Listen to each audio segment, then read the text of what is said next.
kids about this stuff at such a young age? So I'll answer that with one word: Kinsey. Kinsey was a social reformer. He wanted to rid society of Judeo-Christian values when it came to sexuality. And he worked very hard to do that, and I would say he succeeded. Kinsey would be very happy with our culture today. His idea was that children are sexual from birth, that we're all inherently sexual creatures from cradle to grave.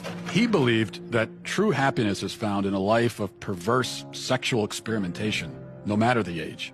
What came out is that his research was fraudulent. Kinsey based his fraudulent conclusions on data he collected from convicted sex offenders and child molesters. His research was conducted in prisons, not everyday America. He also performed horrific sexual experiments on children, some under the age of 1. His most influential book, Sexual Behavior in the Human Male, contains an infamous chart called Table 34, which documents the orgasms of very young kids, including babies as young as 5 months old. But instead of suffering the consequences for his heinous actions, he was and still is celebrated by academia and Hollywood. His ideas form the foundation for sexual education in public schools today. How do we get from this to you can choose your own gender?